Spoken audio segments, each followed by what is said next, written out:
Alright, sorry about that. I hit the wrong button on my phone, and it wouldn't allow me to do anything. It messed up my whole video. But my opponent has played another land. He cannot play anything with his hand, which is good. That means I have an advantage. On your turn, you untap, you draw, and then your turn begins, as it says here. As it says here, beginning... I'm sorry, the camera quality is so bad. You pay a lot of money for a phone, and it still won't work. Beginning phase, untap, turn all your tapped cards upright again. Upkeep step, that's a different method. Draw step, draw a card from your library. Okay, so I already did that. I drew Nylea, God of the Hunt. Good card.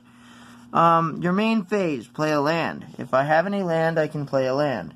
I do not have any, wait, I do. I will play a land. That means we are at 4 land total. Which means, kids, I can play a card that has 4 costs. There is one, Nylea, God of the Hunt.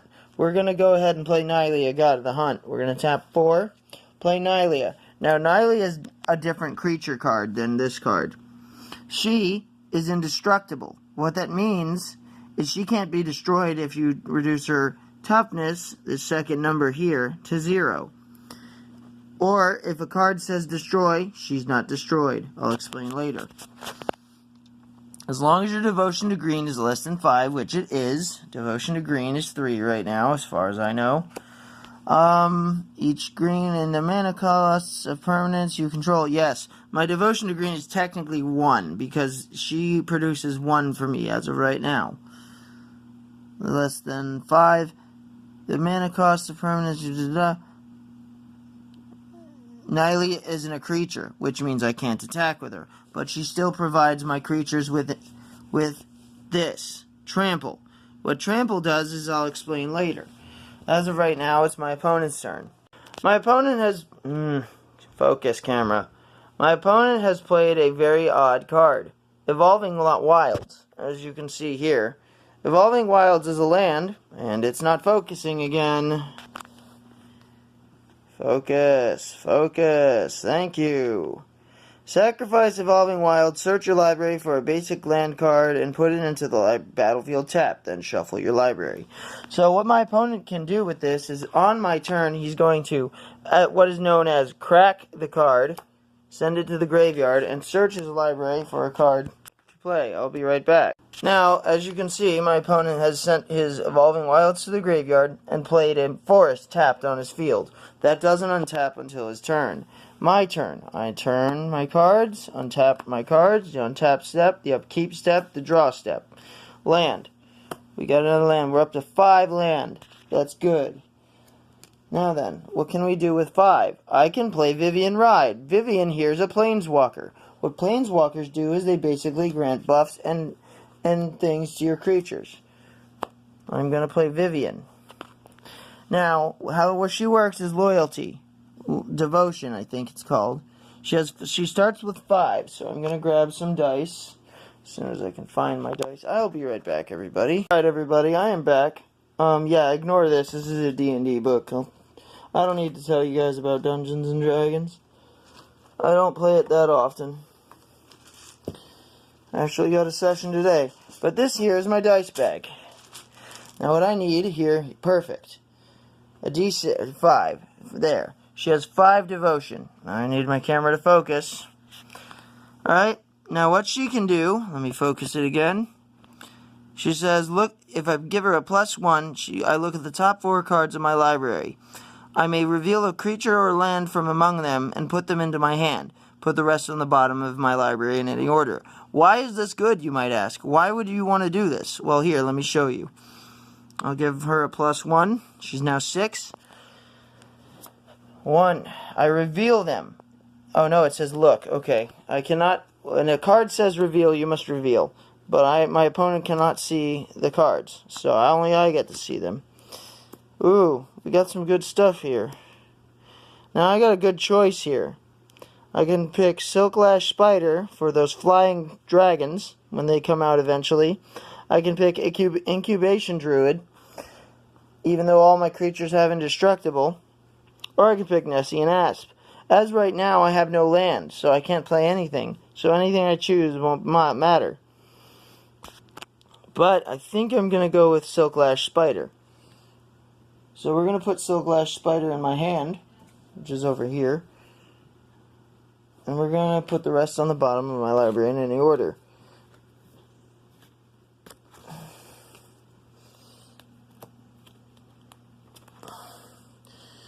Alright, now the thing about Planeswalkers is, let's say my opponent had a creature on his field right now. His creature could swing at my Planeswalker. I can still block with the creatures on my field. I'll explain all that later. I don't want to confuse anybody. So it's my opponent's turn now. The opponent drew into a forest, played the forest, tapped all four, and played Surrak. Surrak here is an interesting green card. He's a legendary creature, human warrior. What he does is he has Formidable. It's an effect. At the beginning of combat on your turn, if creatures you control have power 8 or greater total creature, target creature you gain controls haste. I'm sorry, the camera's shaking, it's hard to read it. Gains haste until end of turn. So what this means is, let's say he had another creature on his field. When he goes into combat, this creature can give another creature haste. And then they can swing out immediately, which is powerful. Now it's my turn, though. So we untap, check, and draw. Another Garrix. I mean, yes, he's good, but I can't play him right now. I could, but right now I have a 5/4 on my field. Let me explain this real quick. Alright, each creature has attack and toughness, strength and toughness. First number here, 5, is strength. 4 is his toughness. We'll get into more of that when I go into combat. Now then, since I chose Silklash Spider, he would be a good defense for my field. Right now I don't have one. But we have a prerogative. We have to give, let's see, artifact, enchantment, or creature with flying. We have no creatures on our opponent's field with flying. I can't use that. She doesn't have 8, so I can't give her that. I'm going to +1 Vivien again. Let me find my dice. I'm going to give her another +1. Look at the top 4 cards of my library. Choose a creature or a land from among them and put them in my hand, but rest on the bottom of my field in any order. My deck in any order. Ooh, I think I want this Elvish. I'm going to take Elvish, put the rest on the bottom, in the order I so choose. This is good because it gives me cards that I can play before I use my turn. It gives me abilities that I can use. I'm going to tap 1 land and play Elvish. Elvish here is also another, what is known as Magic as a mana dork. If I tap him, I get another land. My devotion to green is now 2. However, as of right now, I cannot do anything. I can tap 2 more and play Voyaging Satyr, or I can tap... No, I don't have 5. I already messed up. I shouldn't have played Elvish. I'm going to end up taking damage next turn. Actually, no. My opponent can't attack me. I just realized. Never mind. She's an enchantment. Which means I'm equipping her to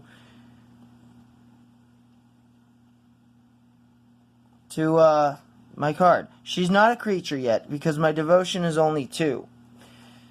So until I get that devotion up, I cannot make her a creature. So my opponent could attack. I don't really know much about enchantment creatures. I apologize. I'm supposed to be the guy who knows everything here, but I don't. So I'm going to tap another 2, playing Voyaging Satyr. What he does is if I tap him, I untap one of my lands and I get a land back.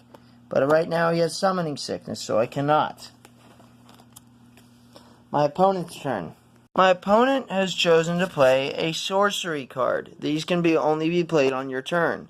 He's playing Explosive Vegetation, which allows him to search his library up to 2 basic land cards, put them onto his field tapped, and shuffle his deck. My opponent has chosen to take 2 mountains. However, he is tapped out, and he's choosing not to attack because I have a 6/6 enchanted creature on my field. I don't know if the attack power goes in. It doesn't say. I think the only thing that happens is my creature has trample. but it's a 0-2. So he's going to swing anyway. We'll say he's swinging anyway. I have nothing to block him with, which means my life total goes down by 5. 2, 3, 4, 5. We're down to 15. My turn. We untap. And that was already stupid of me. My opponent decided not to attack Vivian, which was good, but most players will attack your Planeswalker. I just stupidly decided not to. I forgot she was on the field. There's another land. We're up to 5, 6, 7 land. 8 land if I tap him. So, we have some choices now. Now, I'm going to play...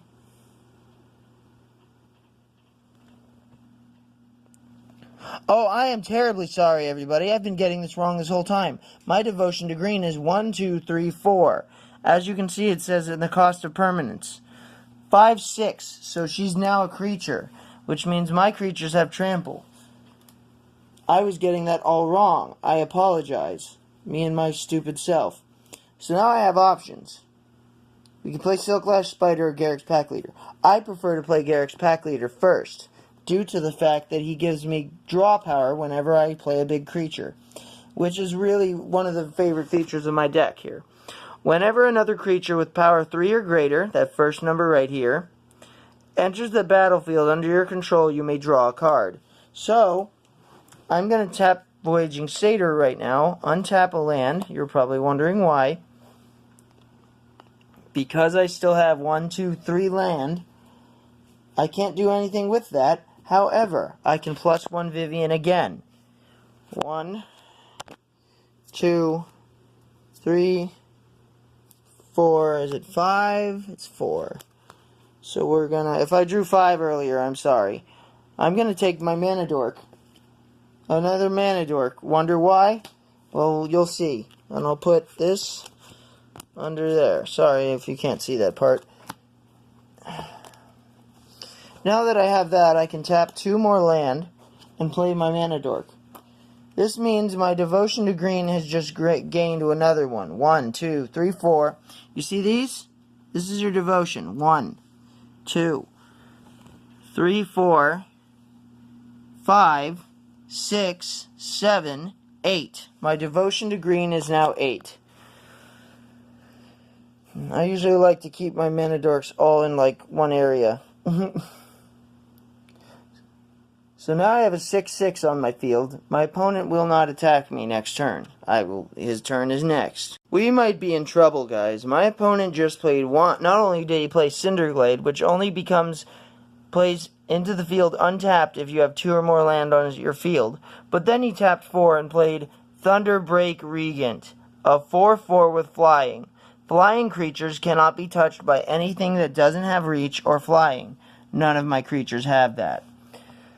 So, what's worse to add on top of this, Serac, he's going into battle. Serac gives Thunderbreak haste. Thunderbreak swings and I take 4 damage. What makes things even worse is if I target any dragon on his field while Thunderbreak's on the field with a spell, I take 3 damage. So we're at 15, 14, 13, 12, 11. We're now at 11 life. We're not doing so good. So it is my turn now.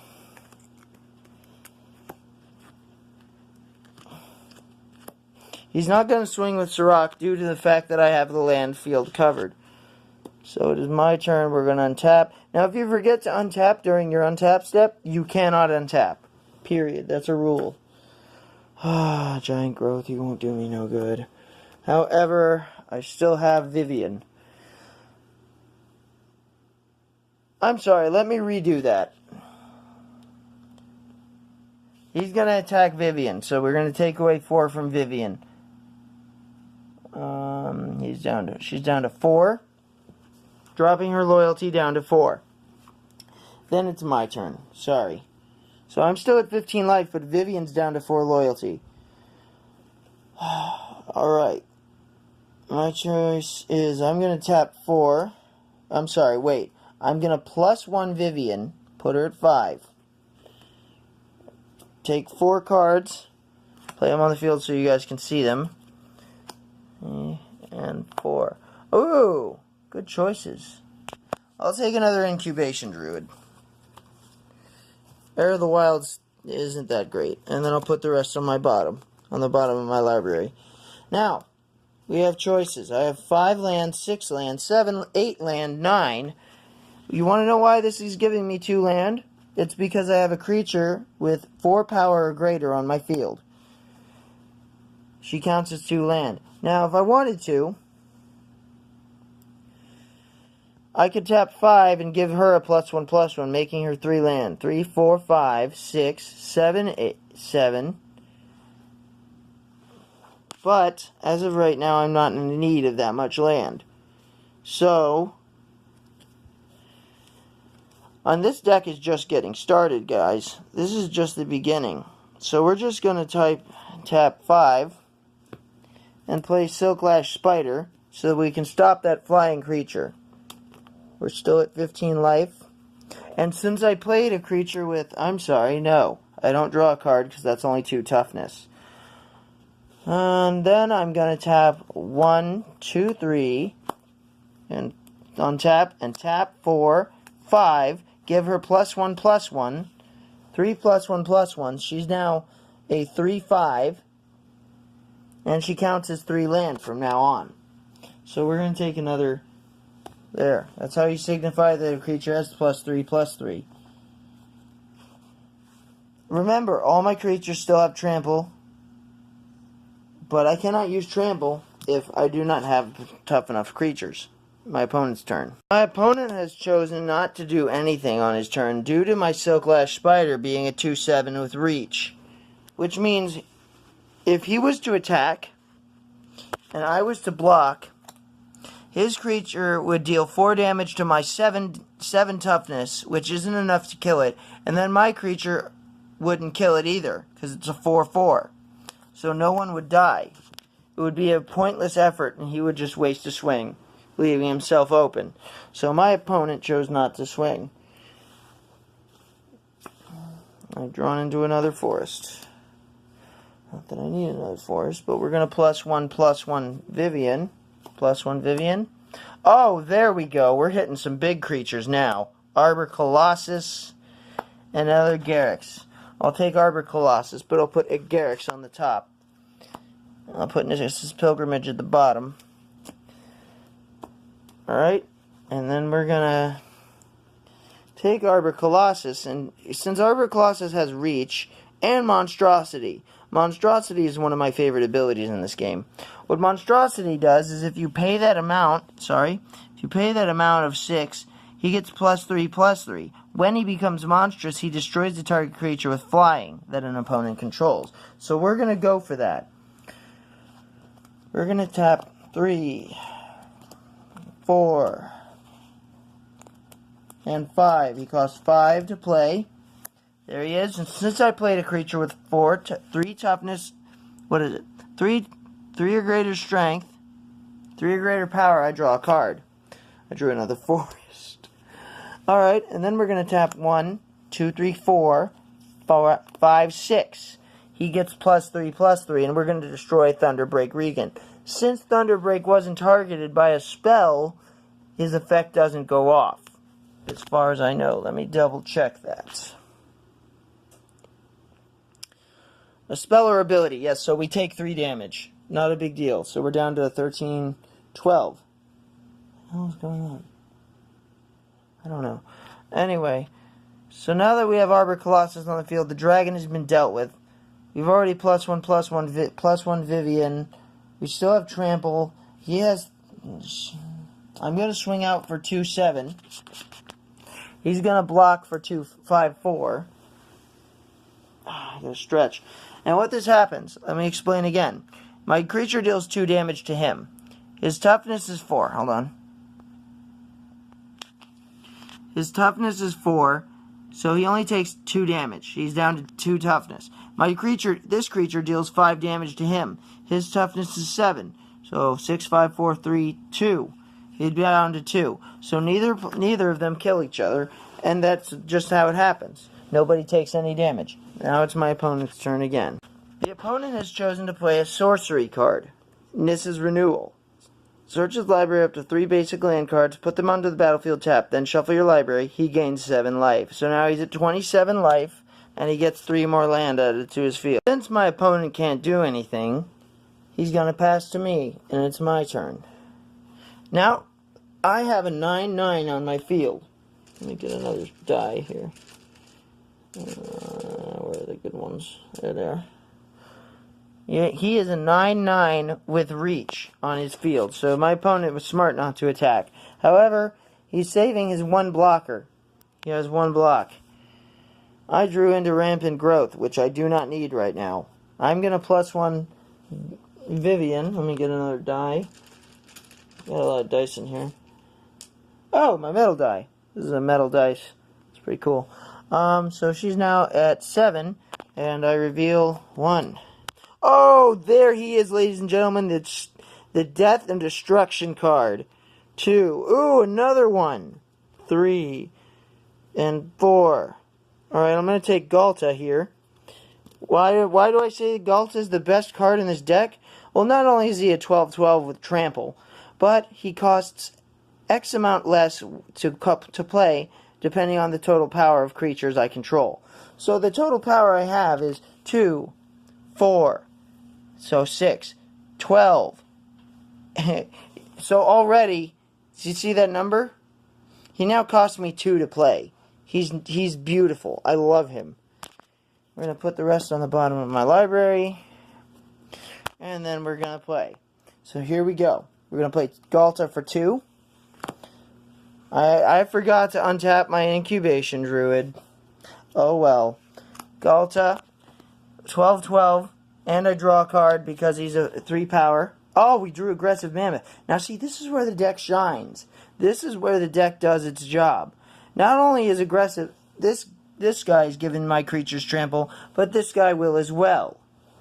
So we're going to play him too. And when I play him, I draw another card. So we're going to play 3, 1, 2, 3, 4, 5, 6, 7. I'm sorry, he only costs 6. Play him, draw a card. We drew into a forest, which I haven't played one yet. And then we're going to tap our Voyaging Satyr to untap a land. We still have 3 land left. Can I do anything with 3 land? I can. I'm going to tap 2. Play another Incubation Druid. And then we're going to... Then we're going to swing for 9 at our opponent. 10, 11. We're going to swing for 11 damage. Because, as you can see, 2 and 9. 10, 11. He's going to block the 9/9 with a 5/4. I'm going to see if he has a response. My opponent cannot respond with a spell, so his creature dies. He takes trample damage. Now, trample damage works like this. My creature has 9 strength. His toughness is 4. Mine is 9 from 4, and that's the total damage to his life. So he takes 8, 7, 6, 5. He takes 5 damage from Arbor Colossus. 2, 3, 4, 5. And he takes 2 from the spider. 1, 2. So he's down to 13. We're down to 12. We're still losing. But next turn it will be a victory. And it is his turn. It appears to me I have made a mistake. We have to take 7 away from that. So, because he had 27, remember? I am sorry. So, 27 minus 8, 7, 6, 5, 6, 7. So he's at 20 life still. So we're still losing. My opponent has chosen to play another Sirach. It will not save him, but it will keep him from taking too much damage. My turn. Untap all my cards this time. All my cards. All the cards must be untapped. Even the spider. Alright. I draw a card. You drew a forest. I'll play the forest. And the pain train is just beginning. Because as you can see, I still have a lot in my hand. 1, 2, 3, 4. We're going to tap 5 cards to play Garruk. When I play Garruk, I draw a card. Now whenever I play another monster or another Garruk, I draw 2 cards. So, we're going to play another Garruk. 2, 3, 4, 5. Garruk. Draw 2 cards. Now I can draw 3 cards whenever I play a big creature. The hand limit is 7. But if we go to 8, we have to discard. Alright. So we're going to tap... Let's see what I have here. No more big monsters to play, which is unfortunate. But we can play... We can always play off Vivien. So I'll +1 Vivien. Oh, there's Oran Reef. 3, 4. I'm going to take Oran Reef and drop the rest on the bottom of the deck.